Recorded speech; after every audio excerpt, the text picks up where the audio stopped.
Donc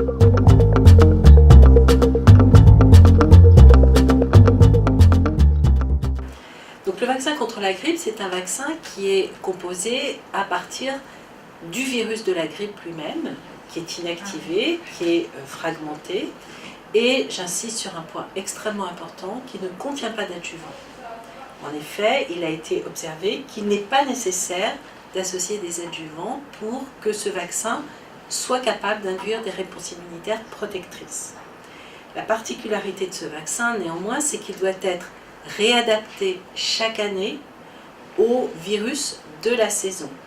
Et donc, il y a une nécessité, d'une part, pour les fabricants de vaccins, de refaire chaque année un nouveau vaccin, basé sur les conclusions de l'OMS et les projections de l'OMS, qui, avec les centres de référence de la grippe tout autour du monde, sont capables de dire avec une assez grande précision quel sera le virus qui sortira à la saison prochaine.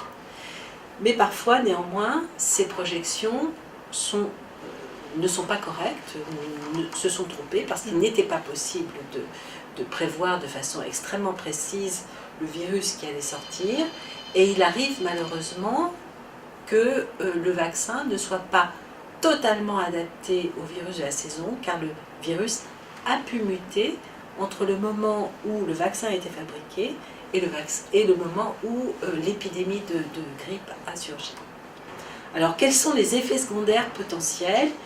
Ils sont exceptionnels, en dehors des petits effets de réaction locale que chacun peut avoir, de rougeur, un petit peu de douleur au point d'injection. Il y a éventuellement des allergies à certains composants du vaccin. Donc, on demande aux sujets qui ont des allergies connues aux protéines d'œufs de le déclarer, car le virus de la grippe qui sert à fabriquer le vaccin est poussé dans des œufs. Et donc, effectivement, si on a une allergie aux protéines d'œufs, eh bien, on peut faire une allergie à ce vaccin. Cette allergie est extrêmement rare. Et enfin, il existe de très rares effets secondaires que l'on appelle le syndrome de Guillain-Barré, qui, on l'estime, survient après vaccination à une fréquence inférieure à 1 par million d'habitants.